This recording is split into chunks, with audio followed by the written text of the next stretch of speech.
Vamos a orar, hermanos, vamos a ponernos en las manos del Señor, que nos ayude en esta noche a entender todo lo que Él nos va a hablar. Amén, hermanos. Cerremos nuestros ojos y vamos a darle gloria a nuestro Dios. Padre Santísimo, cuántas gracias te damos, Señor, en esta noche por la bendición que nos da estar reunidos nuevamente en este lugar, con tu iglesia, Padre, con este tu cuerpo que tú has formado, que tú alimentas, que tú fortaleces todos los días, Señor, que tú edificas, Padre. Yo te pido en el nombre de tu Hijo amado Jesucristo, Padre, que el día de hoy también así sea, Padre. Como has hablado a nuestros corazones cada miércoles y cada domingo, Padre, los martes en San Ignacio, Padre, yo te pido por favor que también en este momento lo hagas, Padre. Primeramente, Señor, tocando mi corazón, primeramente hablando a mi vida, Señor, y que sea yo simplemente un instrumento por el cual tu presencia y tu palabra fluyan, Señor, para que este cuerpo se siga nutriendo, para que este cuerpo siga creciendo. Padre, danos discernimiento, danos sabiduría, danos entendimiento de toda tu palabra, Señor.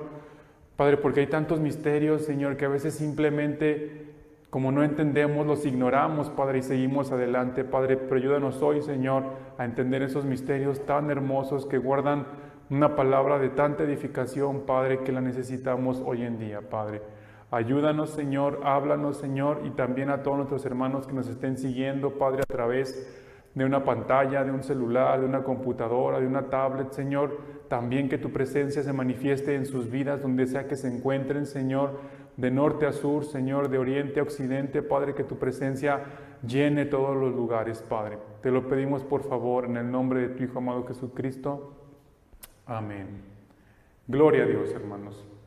Bien, pues vamos a comenzar haciendo un pequeño repaso de lo que veíamos hace 2 semanas, ¿sí? Hace 2 semanas hablamos acerca de lo maravillosas, hermanos, que son las promesas de Dios, ¿sí? Y de lo fiel que es el Señor para cumplir esas promesas. Leíamos ahí en Hebreos 6, en la segunda parte del capítulo, que el Señor no solamente ha dado la promesa, es decir, no solamente dio la palabra, no solamente escribió la palabra o la dictó o la inspiró para que otros la escribieran, sino que hizo un juramento, puso un sello para que nosotros tengamos la certeza de que es verdad. Como si no fuera suficiente con decir que Dios, el Todopoderoso, el Creador del cielo y de la tierra, escribió esta palabra, dio esta palabra, inspiró esta palabra, Él, para darnos, fíjese, para darnos más certeza a nosotros, hermanos, que no podemos dar certeza de nada porque el hombre es mentiroso y engaña y falla, pues para que un Dios que es justo y fiel, hermanos, le dé certeza a un hombre, refiriéndome al ser humano en general, ¿verdad?, a la raza humana en general, para que alguien fiel y verdadero le dé certeza a alguien mentiroso y engañador, pues puso un sello sobre su palabra, ¿sí?, para asegurarnos a nosotros que ésta se va a cumplir. Si recordamos que ese sello, ese juramento, pues fue la sangre de nuestro Señor Jesucristo. ¿Sí? Ese es el sello que Él puso sobre toda su palabra para decir, lo que está escrito aquí se va a cumplir. Los tiempos que están aquí se van a cumplir. Amén. La esperanza que la iglesia guarda en general, hermanos, no es en vano, porque está sellada por la sangre del Cordero, que es nuestro Señor Jesucristo. Amén. Entonces, Él es, decíamos al final de hace 15 días, que Él es nuestra ancla firme. Él es el sacerdote según el orden de Melquisedec, dice Hebreos 6:20, ¿sí? Que Él es el sacerdote según el orden de Melquisedec que nos lleva a la presencia del Padre. Amén.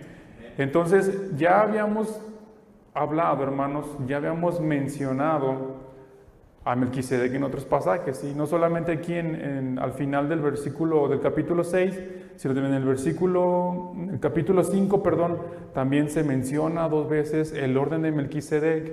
Se menciona que es sacerdote según el orden de Melquisedec. Yo les había dicho, esto fue hace como 4 o 6 semanas, que eso lo íbamos a dejar, porque llegando al capítulo 7, ahora sí vamos a hablar de Melquisedec, ¿sí? Y empecemos con esta pregunta. Facilita, hermano, este es de primaria. ¿Quién era Melquisedec? Un sacerdote, rey de Salem. Muy bien. Y pues ya. Es una persona, ¿verdad? Dice el pastor. Eso es todo lo que sabemos. Fíjese, alrededor de este personaje, de este nombre, de este título, Pues si uno lee nada más ahí en Génesis 14, del 17 al 20, dice, bueno, antes dice que Abraham no había vencido a 4 reyes, que habían secuestrado a su sobrino Lot, y por rescatarlo, pues les quitó mucho botín. Abraham con un ejército muy pequeño, de 300 y tantas personas, 380 si no mal recuerdo, y cuando viene ya de regreso a su casa, sale Melquisedec a recibirlo, y a darle pan y vino, y a bendecirlo, y Abraham le entrega los diezmos de todo lo que había ganado. ¿Sí? Y ya no se vuelve a nombrar nunca más a Melquisedec. En el Salmo 110, 4, otra vez dice que yo he jurado que tú serás sacerdote conforme al orden de Melquisedec. Y luego hasta Hebreos, otra vez se vuelve a mencionar, ¿sí? Pero, pues hay un gran misterio, ¿sí? El pastor te decía, es una persona, pero fíjese que hay teorías, hay personas que dicen que Melquisedec era un ángel, ¿sí? Que era el ángel del Señor. Dicen que Melquisedec era Jesucristo en una visita temporal que hizo para encontrarse con Abraham.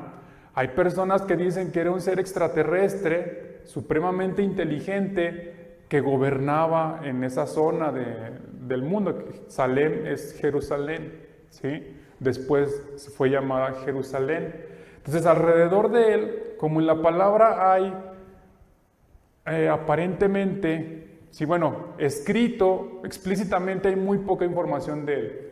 Entonces esto se presta para que la mente humana tan creativa pues desarrolle teologías, ideas, filosofías que nada tienen que ver, hermanos, que nada tienen de sustento con lo que está escrito en la misma palabra de Dios, ¿sí? Entonces pues todos sabemos que era un sacerdote, ¿sí? Que era rey de Salem, y que bendijo a Abraham con pan y con vino y ya, ¿sí? Efectivamente, sí, en la palabra de Dios solamente se menciona escuetamente en 3 libros, ¿sí? En Génesis 14 del 17 al 20 es donde aparece por primera vez, en Salmos 110, 4 es donde se vuelve a mencionar una segunda vez, y en Hebreos aparece en 3 ocasiones, ¿sí? Hebreos 5:10, Hebreos 6:20 y el capítulo 7, bueno, prácticamente todo el capítulo 7 habla de Melquisedec, pero específicamente del 1 al 21 habla de Melquisedec. Y todavía en el capítulo 8, ya de manera indirecta, sigue haciendo referencias a Melquisedec. Entonces, no hay, como lo vamos a leer ahorita, pues no hay referencias de él, ¿sí? De dónde venía, de dónde era, quiénes eran sus padres, dónde nació, nada, no hay nada, ¿sí? En ninguno de estos pasajes hay detalles acerca de su ministerio, solamente se sabe que era rey y sacerdote del Dios Altísimo, de El Elión, así es como está originalmente escrito en el Génesis, de El Elión, ¿sí? Que era sacerdote de El Elión, ¿sí? Entonces, pues esto empieza desde aquí, hermanos, a plantear varias preguntas, ¿sí? ¿Cómo es que era sacerdote si el orden sacerdotal todavía no era instituido? O sea, aquí estamos hablando de Abraham, fíjese, Abraham, si usted va a Génesis 14, 17 al 20, todavía está escrito sin H. Abraham todavía ni siquiera se le hacía la promesa, Dios todavía ni siquiera hacía el pacto con Abraham por medio de la circuncisión de que ellos iban a ser su pueblo escogido.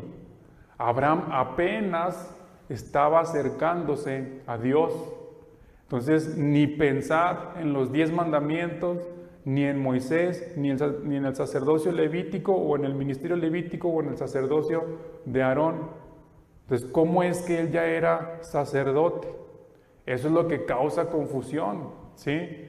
¿Cómo es que él ya era sacerdote, hermanos, si todavía no se instituía el sacerdocio, ¿sí? ¿Sacerdote de qué? ¿A quién ministraba? Recuerden que un sacerdote es alguien que obra, ¿sí? Que acerca al hombre a Dios, ¿sí? Que obra a favor del hombre para con Dios, para que el hombre esté cerca de Dios, que tenga una relación con Dios, una comunión con Dios.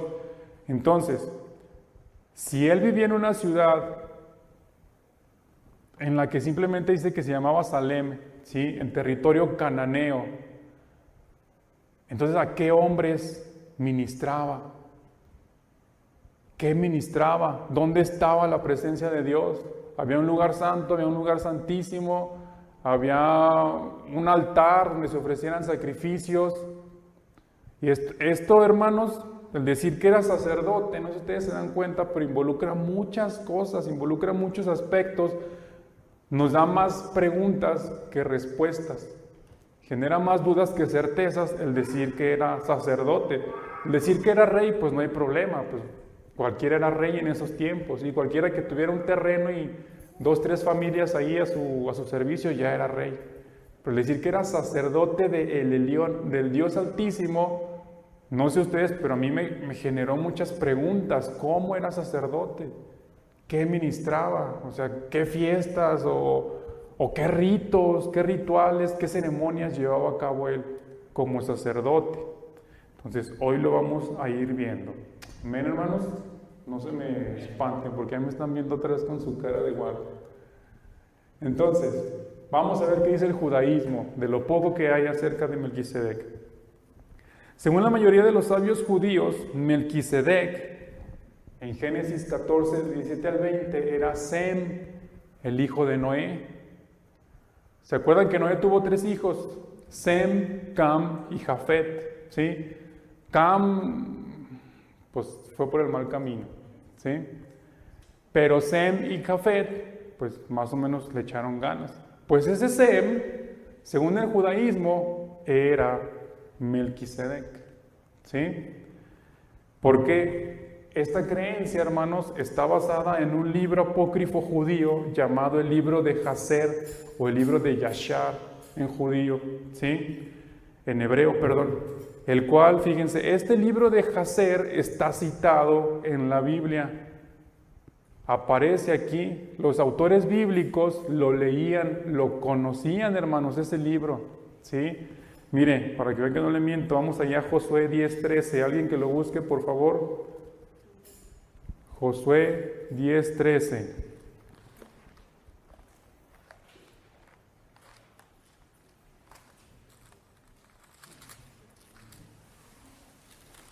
Amén. ¿Qué dice? Y el sol se detuvo y la luna se paró hasta que la gente se hubo vengado de sus enemigos. ¿No está escrito esto en el libro de Jaser? Y el sol se paró en el medio del cielo y no se apresuró a ponerse casi un día entero. Y luego en el segundo libro de Samuel, capítulo 1, versículo 18, otra vez se vuelve a citar el libro de Jaser. Segundo de Samuel 1:18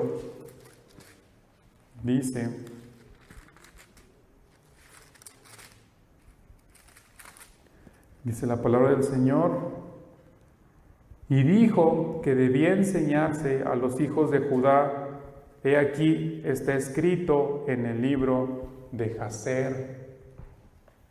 O sea, no se la sabían, ¿verdad, hermanos?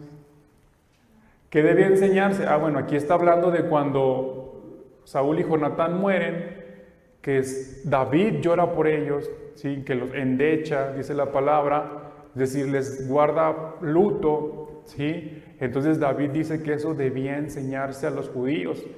¿Qué es lo que debía enseñarse? Pues está escrito en el libro de Jaser. Y encontrar ese libro, hermanos, no, hombre, es bien complicado, ¿sí?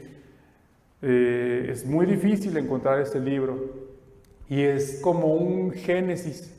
Hagan de cuenta que está uno leyendo Génesis, pero tiene otros detalles históricos que no están en el libro de Génesis.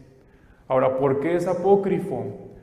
Porque no cumple con todos los requisitos del canon judío, porque este pertenecería al Antiguo Testamento, ¿sí? Una de las reglas que usaban también es que si ya había otro libro muy parecido y que fuera escrito por alguien de mayor autoridad, como Moisés con Génesis, entonces el otro se desechaba como el libro de Jaser. Pero eso no significa, hermanos, que sea un libro que tenga mentiras, que tenga engaños o que no sea fidedigna su información, ¿sí? Estos libros apócrifos los podemos consultar nosotros como para obtener información histórica, ¿sí? Datos geográficos, datos genealógicos que no están escritos aquí. No para enseñar, hermanos, no para obtener doctrinas, no para aprender doctrina de ahí, no. Los libros apócrifos no son para entender doctrina, son para completar una investigación, un tema de lo que no está escrito aquí. En este caso, el libro de Jacer. Ya los dejé pensando, ¿verdad, hermanos? ¿Por qué Josué y Samuel no escribió Samuel, verdad? Bueno, menos el segundo libro, porque él se murió en el primero. Pero ¿por qué los autores de estos dos libros citan el libro de Jacer?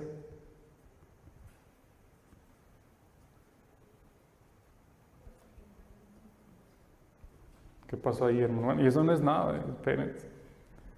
Fíjense, precisamente en este libro de Jacer, en el capítulo 16, versículo 11, dice: y Adonitzedek, Melquisedec, rey de Jerusalén, el nombre era Shem.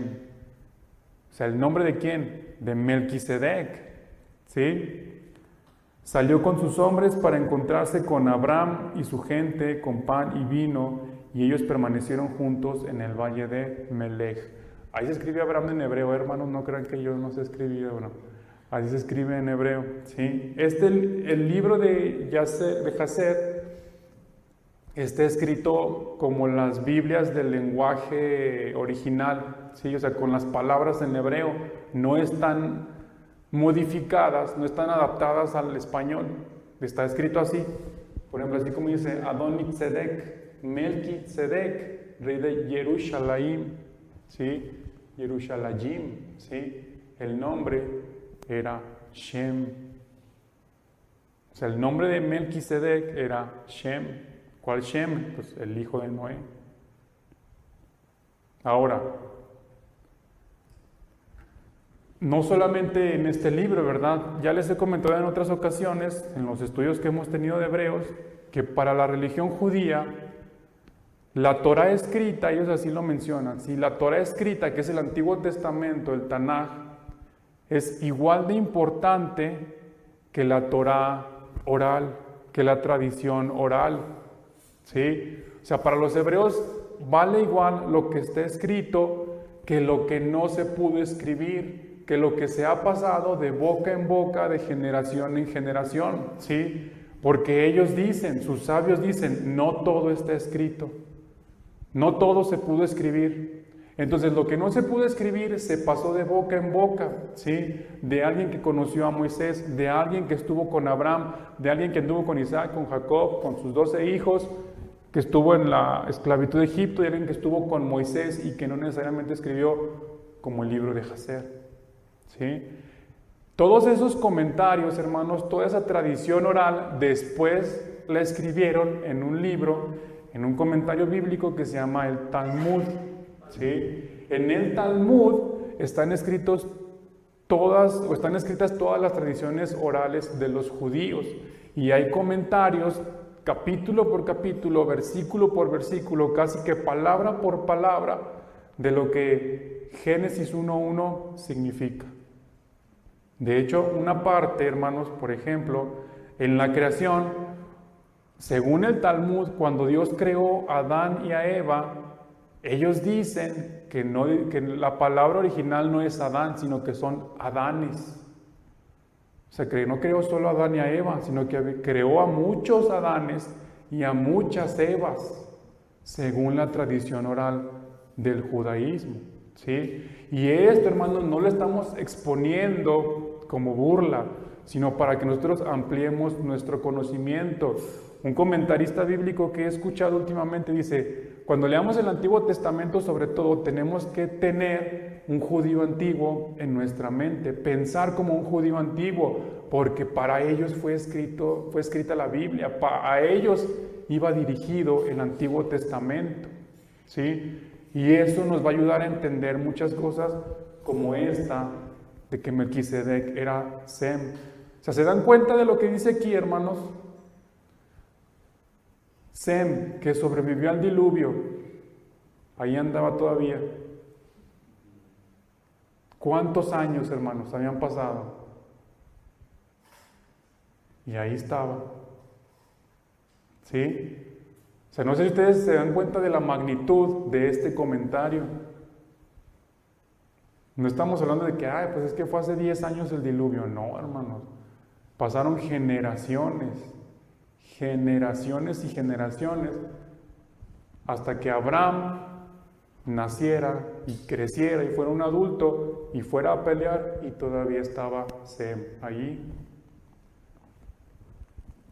Fíjense, en el judaísmo, lo que les decía, al mismo tiempo los sabios judíos, tanto en el Talmud como en el Midrash es otro comentario bíblico, y hay otro que se llama el Zohar, que también les había comentado, identifican a Melquisedec como Shem bin Noach, es decir, Sem, hijo de Noé. ¿Sí? Sem habría recibido el sacerdocio de parte de Dios, al ser él quien ofreció el sacrificio cuando bajaron del arca. ¿Sí? Vamos rápidamente a Génesis 8:20.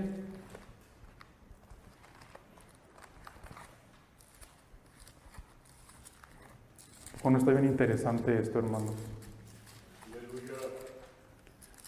Génesis 8:20 dice: y edificó Noé un altar a Jehová, y tomó de todo animal limpio y de toda ave limpia, y ofreció holocausto en el altar. ¿Sí? Aquí dice que fue Noé. ¿Sí? Que Noé hizo el altar, que Noé tomó los animales, las aves, y que él ofreció el sacrificio. Pero en el Talmud dice, hermanos, no se vayan a reír, por favor, dice que Noé estaba impuro ritualmente porque un león lo había atacado. De hecho, le faltaban partes de su cuerpo a Noé porque un león lo había atacado. Entonces, como él no estaba completo, Sem, su hijo, fue quien llevó a cabo el sacrificio. Sí, son comentarios del Talmud. Y luego en Génesis 9:23, donde se menciona que Sem cubrió la desnudez de su padre. Génesis 9:23 dice, ya se me perdió, entonces Sem y Jafet tomaron la ropa y la pusieron sobre sus propios hombros, y andando hacia atrás, cubrieron la desnudez de su padre, teniendo vueltos sus rostros, y así no vieron la desnudez de su padre. Aquí dice que fueron Sem y Jafet. Según el Talmud, o sea, materialmente sí lo hicieron entre los dos, pero ellos dicen que la inspiración de la idea de hacerlo fue de Sem, que a Sem fue quien le vino la idea de decir, hey, mi papá no puede estar así, desnudo, ebrio, como estaba Noé, es deshonroso para él y para nuestra familia, vamos a cubrirlo. Entonces, cuando ya Sem lo estaba haciendo, dicen los comentaristas judíos que llegó Jafet y lo ayudó a cubrir a su padre. Entonces, estos dos actos, hermanos, de bondad, de servicio, de temor a Dios, fueron los que le ayudaron a Sem a ganar el favor de Dios hacia con él y a ser instituido como sacerdote. ¿Sí? Ahora, hermanos, así como el hermano Oscar nos dio su clase de matemática la semana pasada, hoy también. Saquen su calculadora. ¿Ustedes creen que Sem, que salió del diluvio, podría haber sido Melquisedec? ¿Encontrarse con Abraham cara a cara?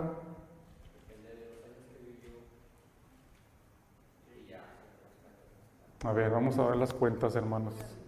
Fíjense, vamos a Génesis 11, del 10 al 32. Génesis 11. Saquen su calculadora, hermanos, porque esta hacerla mental está difícil. El hermano Oscar nos puso la tabla del 3 y del 9, pero estas no son de tablas. Génesis 11, del 10 al 32. Déjenme hallo aquí. Ya está viejita la Biblia y se me atoran las hojas. Dice, los descendientes de Sem. Si todos tenemos la Reina Valera, entonces todos dice igual, los descendientes de Sem. Versículo 10, estas son las generaciones de Sem. Sem, de edad de 100 años, engendró a Arfaxad 2 años después del diluvio. Ahí empiezan a sumar 2. ¿Sí? Entonces, cuando salieron del arca, aquí está hablando de cuando se terminó el diluvio y salieron del arca, ¿sí? Entonces, Sem, cuando salieron del arca, tenía 100 años, ¿sí? Y 2 años después, es decir, a los 102 años, tuvo a su hijo primogénito, Arfaxad, ¿sí? Ahí van 2 años. Dice en el versículo 11, y vivió Sem después que engendró a Arfaxad 500 años y engendró hijos e hijas. Entonces, ¿cuántos años vivió en total? 602, ¿sí? Sem vivió 602 años. Muy bien, esa ya está. Esos 2 años no los pierdan, pónganle ahí la suma 2. Y luego, en el 12, Arfaxad vivió 35 años y engendró a Sala. Entonces, a 2, súmenle 35. Y vivió Arfaxad después que engendró a Sala 403 años y engendró hijos e hijas. En el 14, Sala vivió 30 años y engendró a Eber, súmele otros 30, van 2 más 35 más 30.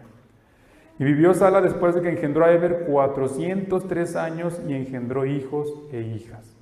Luego en el 16, Eber vivió 34 años y engendró a Peleg, súmele otros 34 años. Y vivió Eber después que engendró a Peleg 430 años y engendró hijos e hijas. Peleg vivió 30 años, súmele otros 30, y engendró a Reu. Y vivió Peleg después que engendró a Reu 209 años y engendró hijos e hijas. 20. Reu vivió 32 años y engendró a Serug, súmele otros 32. Y vivió Reu después que engendró a Serug 207 años y engendró hijos e hijas. Serug vivió 30 años y engendró a Nacor, ya nos vamos acercando, súmele otros 30 años. Y vivió Serug después de que engendró a Nacor 200 años y engendró hijos e hijas. Nacor vivió 29 años y engendró a Taré, igual ahí súmenle otros 29 años. Vivió Nacor después de que engendró a Taré 119 años y engendró hijos e hijas. Versículo 26, Taré vivió 70 años y engendró a Abraham, a Nacor y a Harán. Entonces súmele otros 70 años, ¿cuánto nos da, hermanos? 292 años después del diluvio nació Abraham. ¿Cuántos años vivió Sem? 602. Entonces, ¿sí era o no era? Bíblicamente, hermanos, es posible que Sem, a sus 390 años, fuera el que estuvo ahí con Abraham. ¿Sí, hermanos? Entonces, ahí está, el relato nos menciona que Sem vivió 502 años luego del diluvio, 602 en total. Y Abraham nació 292 años después del mismo. Entonces, ¿caminaron al mismo tiempo sobre la tierra? Sí, hermanos. Sí se conocieron, así es. Así que apegados al relato del libro de Yoshar, que en el libro de Yoshar o de Jaser es donde dice que el Melquisedec era quien, su nombre era Shem. ¿Y saben qué significa Shem? Nombre, hermanos. Pues su nombre era nombre. Y las enseñanzas de los sabios judíos podríamos concluir que el Melquisedec, aquí ya estoy poniendo el artículo, que el Melquisedec que recibió Abraham fue efectivamente Shem. O Sem, si lo quieren decir en español, pues que en judíos. ¿Sí? Entonces, hermanos, son cosas que uno dice, ay, Señor, ¿por qué nunca me di cuenta de esto? O sea, ¿usted cómo se va a imaginar que un hijo de Noé conoció a Abraham? ¿Cuándo uno iba a pensar en eso, hermanos? Pero miren, ahí está. ¿Sí? Ahora, todo esto no, pues no significa nada, hermanos. Esto nomás es puro contexto, ¿sí? Para que entendamos. Vamos a ver la etimología del nombre, ¿sí? El nombre Melquisedec está compuesto por 2 palabras de origen hebreo, que son Melech, que significa rey, y Tzedek, que significa justicia o equidad. Por lo tanto, Malquitzedek, como se escribe en hebreo, se traduce e interpreta como rey de justicia, ¿sí? Eso significa Melquisedec, rey de justicia o rey justo. Eso quiere decir Melquisedec. Ahora, es bien importante lo que sigue. No sé si alguien está escribiendo. Entonces, esta palabra, hermanos, originalmente es un sustantivo o un título. No es un nombre propio. ¿Sí? Es decir, Melquisedec no se llamaba Melquisedec, hermanos. Era la forma de nombrar al rey de esa ciudad de Salem.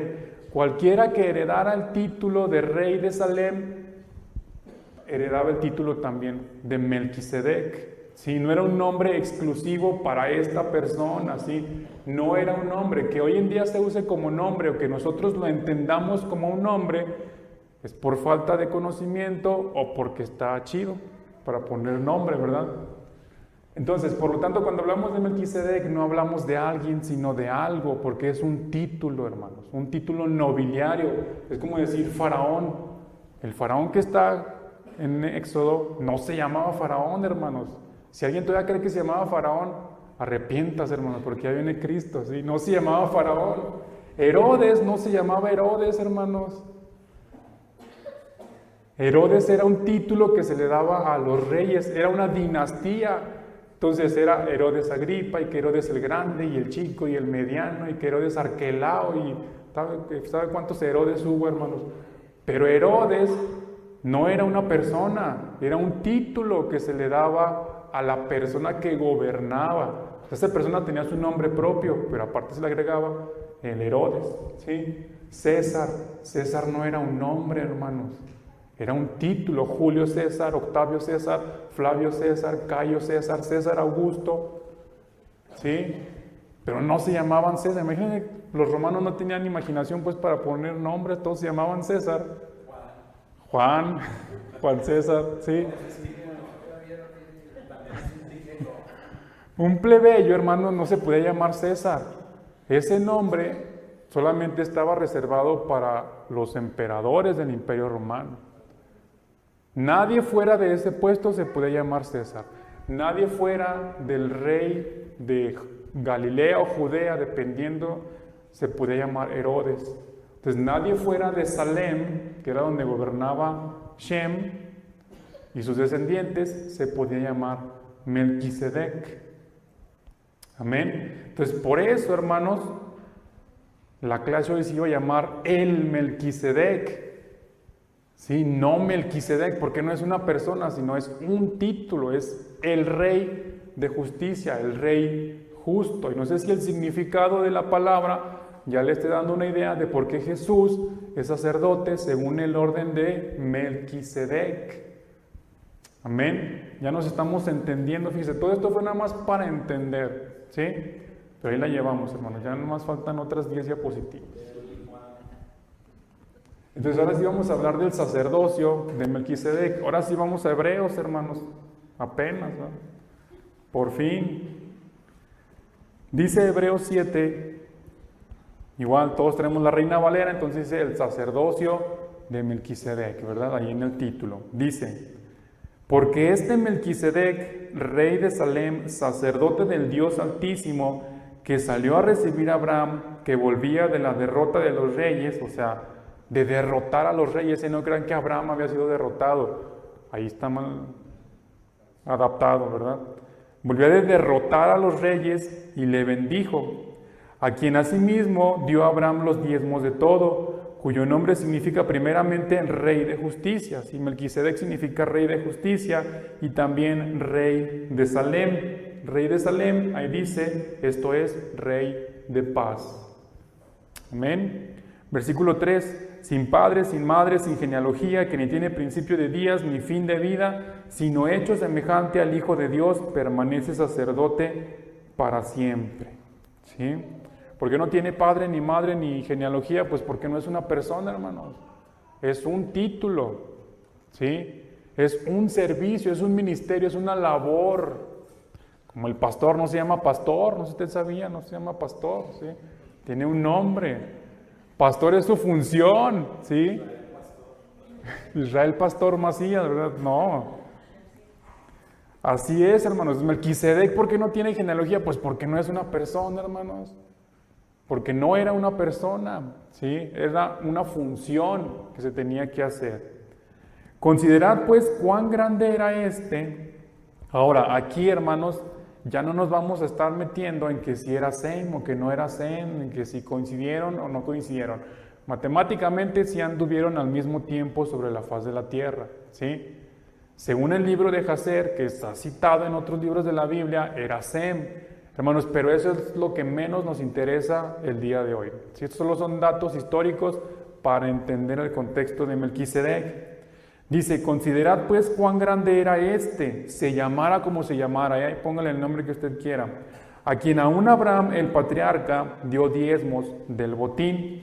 Ciertamente los que de entre los hijos de Leví reciben el sacerdocio tienen mandamiento de tomar del pueblo los diezmos según la ley, es decir, de sus hermanos, aunque estos también hayan salido de los lomos de Abraham. Recuerda que esto ya lo vimos cuando hablamos del sacerdocio. Todo el pueblo le llevaba los diezmos a los levitas, que a su vez le daban el diezmo del diezmo a la familia del sumo sacerdote, bueno, a la familia sacerdotal en general, ¿sí?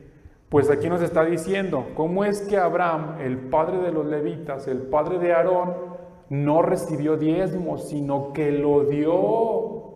Porque él reconoció en Melquisedec o en el Melquisedec a alguien más grande que él mismo.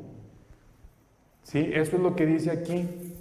Considerad cuán grande era este, quiere decir qué importante era esta persona, cuál era su cercanía con Dios, que incluso nuestro padre Abraham, el que dio vida a los sacerdotes, ¿sí? El que traía a los sacerdotes dentro de sí, dio diezmo. Él no recibió diezmo, sino que lo dio, porque reconoció la grandeza del Melquisedec. ¿Sí? Pero aquel cuya genealogía no es contada de entre ellos, o sea, Melquisedec, ¿sí? Él no era judío ni descendiente de Abraham, tomó de Abraham los diezmos y bendijo al que tenía las promesas. Y sin discusión alguna, el menor, Abraham, es bendecido por el mayor. Y aquí ciertamente reciben los diezmos hombres mortales, pero allí uno de quien se da testimonio de que vive. Es decir, en el culto del judaísmo los diezmos los recibe la familia sacerdotal, los levitas. Pero ahí Abraham le dio el diezmo a uno que vive, ¿sí? Que no era levita, así es, ¿sí? Entonces, por eso es que muchos dicen que era Jesucristo, que nada más visitó rápidamente y luego ya se regresó otra vez al cielo, porque vive, ¿sí? Aquí dice que todavía vive.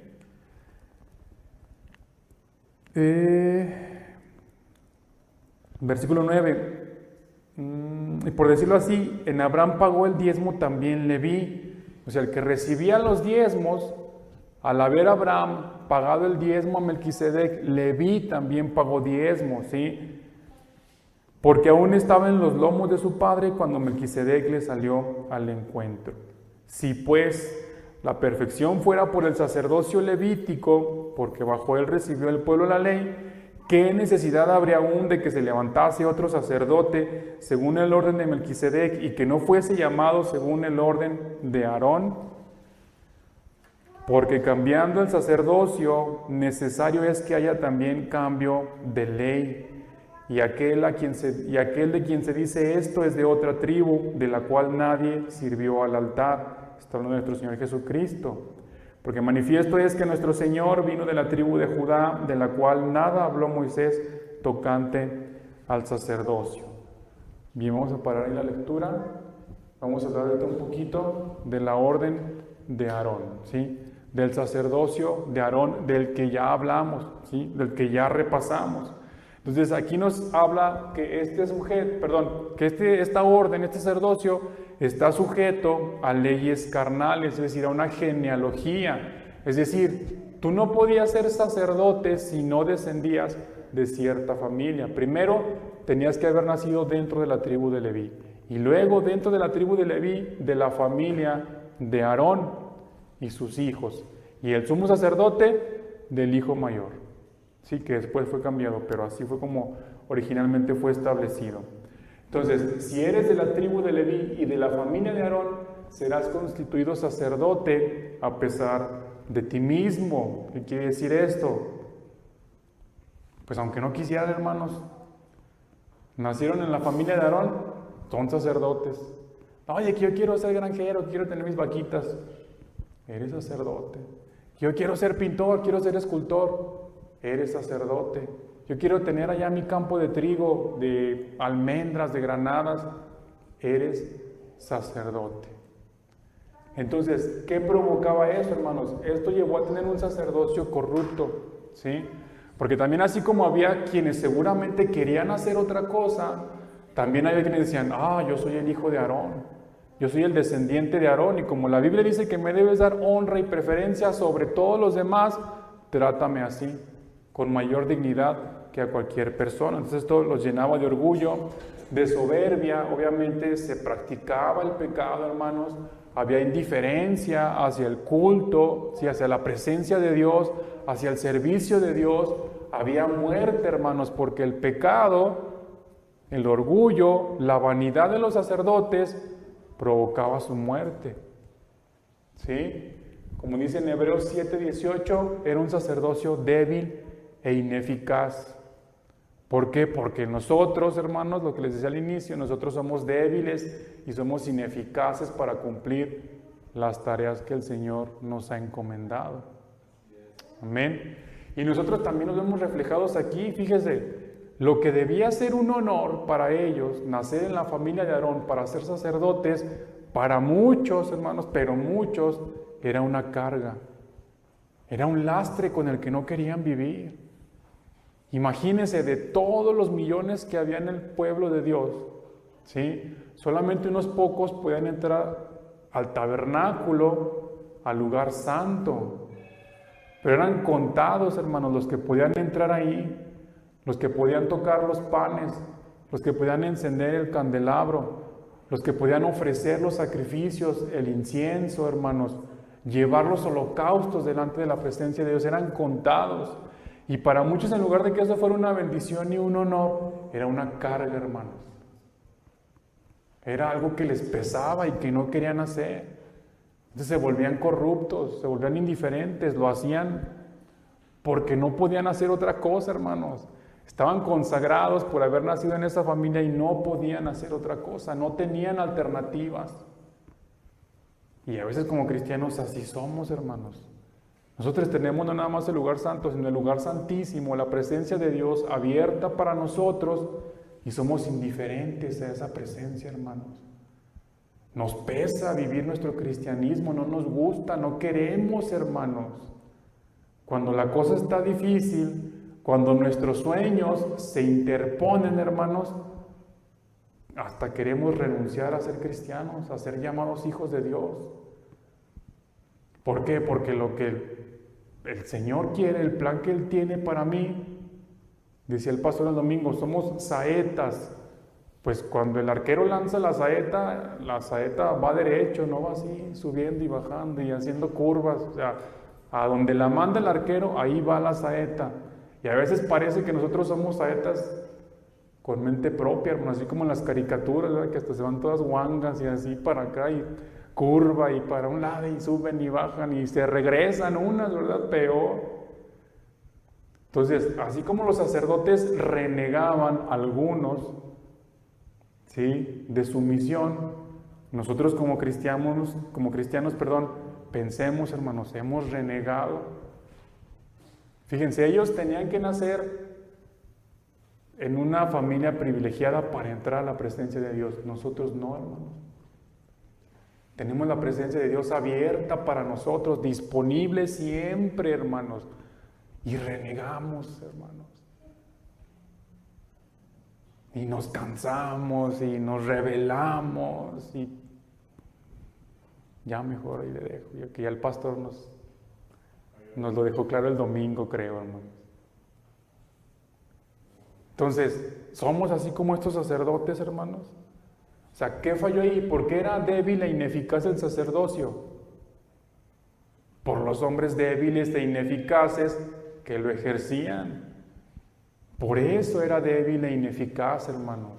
Por eso era necesario otro sacerdocio. ¿Qué pasó todavía con Anás y con Caifás? ¿Cómo trataron a Jesús? O sea, los encargados de ministrar la presencia de Dios, ¿cómo trataron al Hijo de Dios, hermanos? Y eso es lo que está escrito aquí, porque quién sabe cuántas más cosas harían antes de que Jesús comenzara, después de que Jesús se fuera. ¿Cómo trataron, hermanos, a Pedro y a Juan cuando estaban predicando? ¿Quiénes les daban las órdenes a Pablo para que fuera y matara a la gente? Los sacerdotes, hermanos. O sea, ¿cómo es posible que el sacerdote, que es el ministro de Dios, el que tiene que obrar a favor de Dios, a favor del hombre para con Dios, dé cartas para que otro vaya y persiga gente y las golpee y las mate, que los encarcele, que los mande callar? Entonces, ¿quién era débil e ineficaz? El hombre. ¿Quiénes somos débiles e ineficaces, hermanos? Nosotros.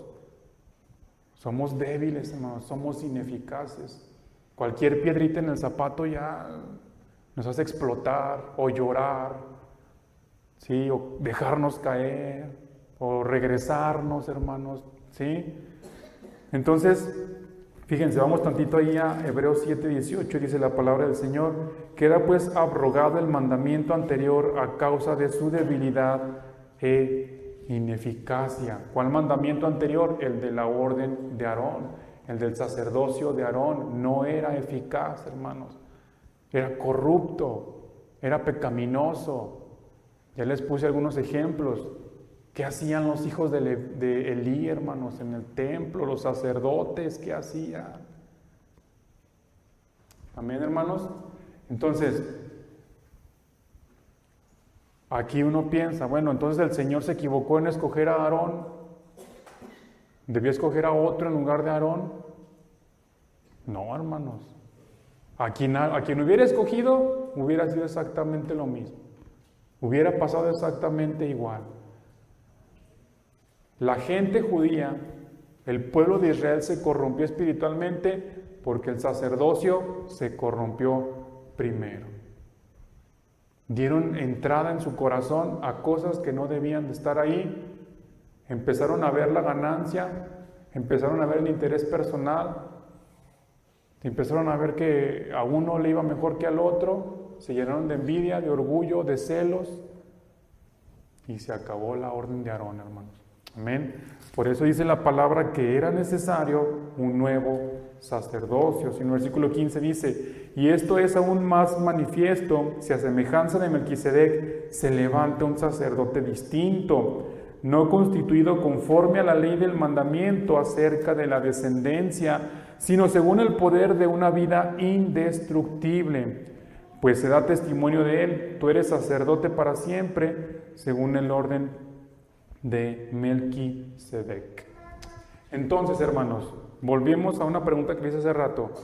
¿Por qué, pues, el Melquisedec, se llamara como se llamara, fue instituido sacerdote? Si aquí mismo nos está diciendo que no había ley, no había genealogía. ¿Por qué él era el sacerdote del Dios Altísimo? No era rey nada más, hermanos, era sacerdote de Dios. ¿Qué hizo? ¿Cómo le hizo? ¿Por qué ese sacerdocio es superior al de Aarón, hermanos?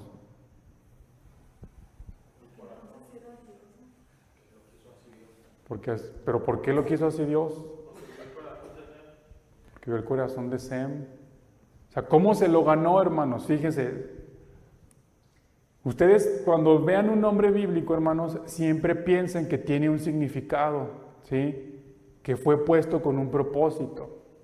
Entonces, si Melquisedec, ese título de Melquisedec significa rey de justicia, y además dice que también era rey de Salem, es decir, rey de paz, y que era sacerdote, ¿cómo se ganó ese sacerdocio, hermanos? Sacerdotando, no existe la palabra, hermanos, pero sirviendo, ministrando, hermanos, siendo justo, impartiendo paz, la paz de Dios ahí donde él estaba. Es decir, sirviendo a Dios, hermanos, trabajando para Dios. ¿Cómo fue hecho sacerdote si no había ley, no había ningún parámetro que dijera: hey, tú vas a ser sacerdote? ¿Por qué Dios se agradó de él? Porque era justo, ¿sí? Era recto, porque procuraba la paz, entre sus semejantes, porque los acercaba a Dios, hermanos. Por eso fue instituido sacerdote de Dios. Porque esa es la función del sacerdocio, hermanos. Acercar al hombre con Dios. ¿Qué hizo Melquisedec cuando salió al encuentro de Abraham? ¿Quién se acuerda? Le dio pan y vino, hermanos. ¿Para qué? Para mediar. ¿Por qué mediar? Porque se dice que los reyes a los que mató Abraham eran familiares de Sem, de Melquisedec. Entonces, para que hubiera paz, para que no se volvieran a acrecentar las rencillas, salió con una ofrenda de pan y vino para mediar entre todas las familias y acercarlos a todos. ¿A quién? ¿De quién era sacerdote? Del Elión, del Dios Altísimo.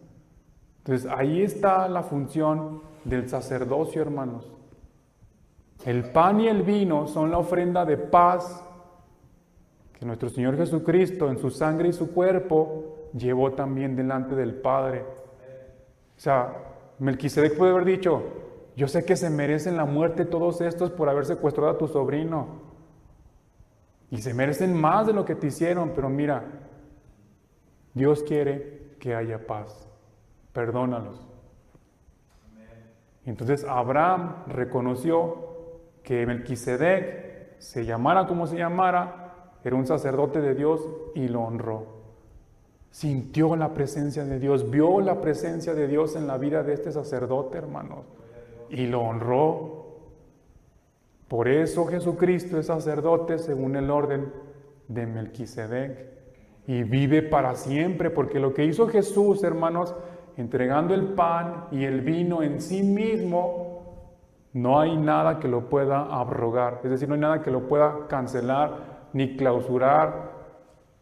Nada va a lograr que eso se olvide, aunque el mundo esté luchando con uñas y dientes por hacer que olvidemos eso, por hacer que ignoremos eso. Ese sacerdocio, dice la palabra del Señor, que es justa, que es fiel y que se va a cumplir, que ese sacerdocio vive para siempre, hermanos. No importa lo que usted y yo hagamos, no importa lo que el mundo haga. Lo que Jesús hizo, mediar a Dios y al hombre, así como Melquisedec con Abraham, vive para siempre, porque lo hizo, hermanos, no lo dijo. Es decir, Melquisedec, Sem, no salió a hablar: ay, Abraham, ¿por qué hiciste eso? Mira nada más todo el desorden que causaste. Ay, no, Abraham, perdónalos, son tus hermanos, mira, son tus parientes lejanos, ¿por qué los mataste? No. Actuó, hermanos, salió con una ofrenda. Dijo: ven, acércate a Dios. Si tú me reconoces como un sacerdote de Dios, acércate a Dios. Jesús, ¿qué dijo? ¿Qué hizo, hermanos? Sabiendo que nosotros nos merecíamos el peor y nos merecemos el peor de los castigos, dijo: Señor, Padre, aquí está el pan y el vino que el orden de Melquisedec exige para una reconciliación. Aquí está mi cuerpo, mi carne desgarrada, mi sangre derramada, perdónalo, Señor. Amén. Por eso el sacerdocio de Melquisedec es superior al de Aarón, porque no se trata de lo que nosotros hagamos, hermanos, sino de lo que Jesús ya hizo. Amén. Entonces aquí vemos eso, el sacerdocio de Melquisedec se alcanzaba como ya lo dijimos, tenía una vida plena de justicia, paz, reconciliación, perdón, mediación y amor. ¿Qué es lo que significa Melquisedec? Rey de justicia, rey de paz. Amén. Entonces, ¿por qué llegó a ser rey de justicia y rey de paz? Porque eso era lo que dictaba su forma de vivir, hermanos. No era un título, no era un nombre, era una función, otra vez. ¿Sí? Al no depender del apellido o familia de nacimiento, este sacerdocio puede ser tomado por aquel que viva de tal manera, es decir, nuestro Señor Jesucristo. ¿Qué hizo Melquisedec con Abraham? dijo nuestro pastor, lo reconcilió. ¿Qué hace Jesucristo entre el Padre y nosotros?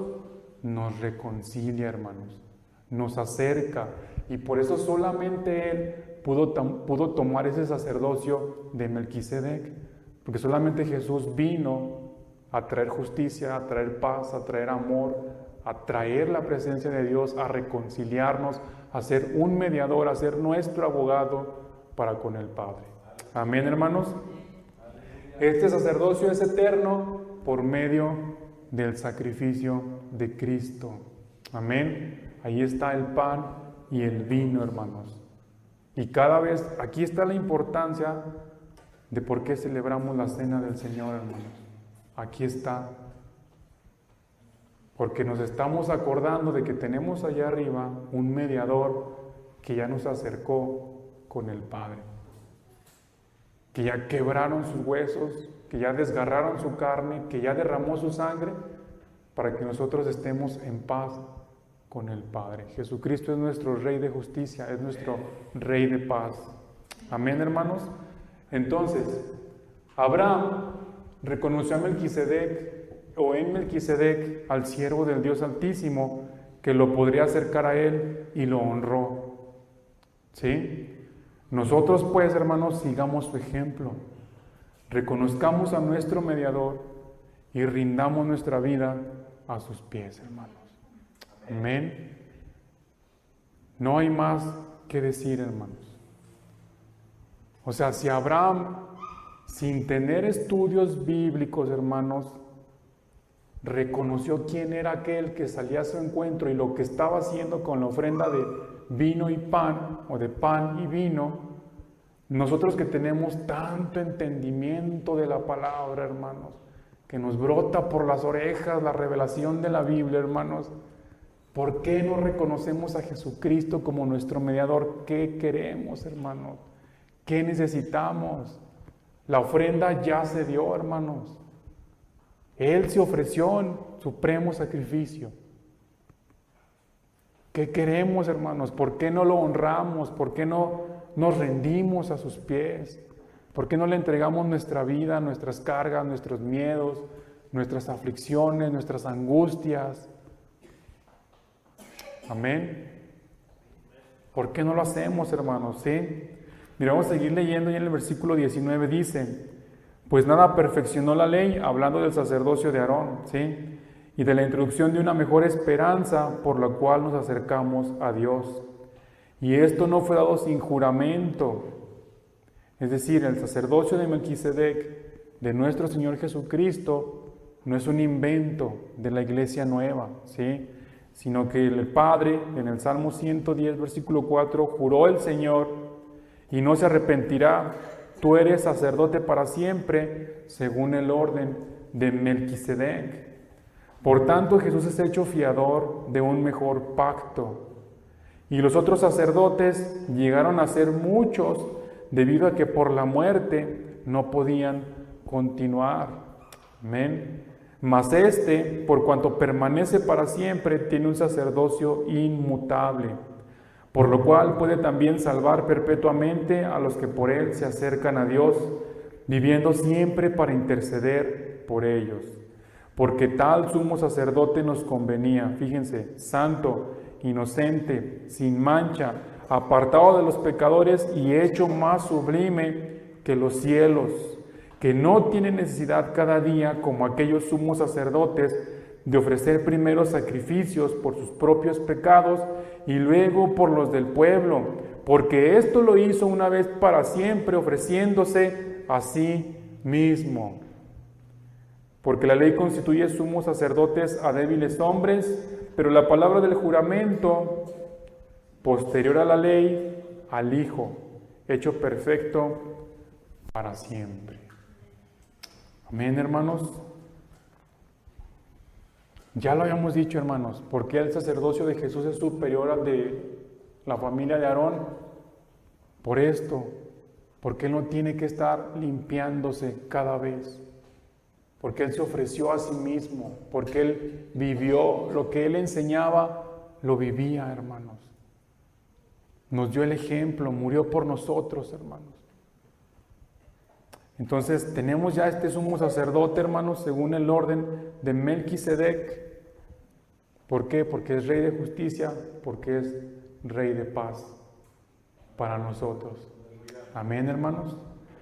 Entonces, mire, para terminar, leamos este versículo, Hebreos 7, 26 y 27 de la Nueva Biblia de las Américas, dice: porque convenía que tuviéramos tal sumo sacerdote, santo, inocente, inmaculado, apartado de los pecadores y exaltado más allá de los cielos, que no necesita, como aquellos sumos sacerdotes, ofrecer sacrificios diariamente, primero por sus propios pecados y después por los pecados del pueblo. Porque esto Jesús lo hizo una vez para siempre, cuando Él mismo se ofreció. Amén, hermano. Él mismo se ofreció. Fíjese, ahí, hablando de esto, hay corrientes hoy en día, humanistas, obviamente, diabólicas, que dicen que Jesús se suicidó. Que como Él se ofreció en sacrificio, esto es suicidio. Imagínense, hermanos, por eso les digo, el mundo quiere que eso se borre, que el sacrificio de Jesús no valga, que el sacrificio de Jesús desaparezca, hermanos, que lo olvidemos de nuestra mente. Imagínense esas ideas diabólicas. O sea, no, es que ¿para qué iba? ¿Por qué no se fue a otro lado? ¿Por qué no huyó? ¿Por qué no se escapó? Es un suicidio. Imagínense, hermanos. Por eso nosotros que conocemos la verdad, honremos el sacrificio de Cristo, hermanos. Vivamos el sacrificio de Cristo. Que nos cueste el sacrificio de Cristo, hermanos. Amén. Que la gente vea que no fue en vano lo que hizo nuestro Señor. Y Él sigue ahí, hermanos, El orden de Melquisedec dice que vive para siempre porque Jesucristo está vivo, hermanos. Amén. Mediando entre Dios y nosotros, escuchándonos, dándonos alivio, dándonos paz, haciendo justicia, mostrándonos su amor. Ahí está nuestro Melquisedec. Jesús es nuestro Melquisedec. Amén, hermanos, nuestro Rey de justicia. Amén.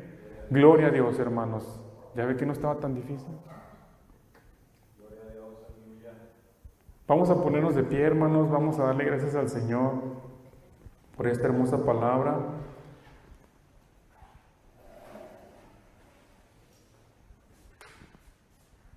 Sí, y mire, independientemente de que si fue Sem o no, el Melquisedec que se encontró con Abraham, usted y yo tenemos nuestro Melquisedec, que es nuestro Señor Jesucristo. Amén. No importa cómo se haya llamado de aquel encuentro, ni los que le siguieron, ni los que le antecedieron, hermanos, nuestro Rey de justicia es Jesucristo. Amén. Vivamos para honrar a ese Rey de justicia que ya dio su vida por nosotros. Amén. Vamos a orar, hermanos. Padre, cuántas gracias te damos, Señor, en esta noche, por esta hermosa palabra, Señor, que nos has permitido estudiar el día de hoy. Gracias, Padre, porque tú nos has enseñado que la justicia, que la paz, que la reconciliación vienen de ti, Señor.